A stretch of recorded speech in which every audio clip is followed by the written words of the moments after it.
موتی اگر کیچڑ میں بھی گر جائے تو بھی قیمتی ہے، اور گرد اگر آسمان پر بھی چڑھ جائے تو بھی بے قیمت ہے۔ غصہ ہمیشہ تنہا آتا ہے، لیکن جاتے ہوئے اپنے ساتھ ساتھ عقل، اخلاق اور شخصیت کی خوبصورتی کو لے جاتا ہے۔ ایسے دوست سے ہاتھ دھو لینا بہتر ہے جو تیرے دشمنوں کے ساتھ بیٹھتا ہے۔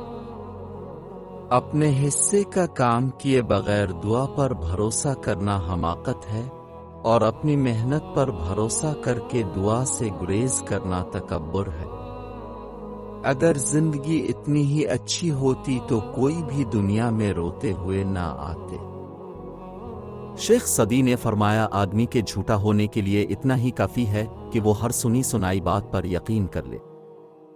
اپنی زبان کو کسی کے عیبوں سے آلودہ نہ کرو، کیونکہ عیب تمہارے بھی ہیں اور زبانیں دوسرے لوگوں کی بھی ہیں۔ تو نیک ہو اور لوگ تجھے برا کہیں، یہ اس سے اچھا ہے کہ تو برا ہو اور لوگ تجھے نیک کہیں۔ شیخ صاحب سے کسی نے پوچھا، حال کیسا ہے؟ شیخ صاحب نے جواب دیا، اللہ کی نعمتیں کھا کھا کر دانت ٹوٹ گئے ہیں، مگر زبان اس کی ناشکری سے باز نہیں آتی۔ جاہلوں کا طریقہ یہ ہے کہ جب ان کی دلیل مقابل کے آگے نہیں چلتی تو وہ لڑنا شروع کر دیتے ہیں۔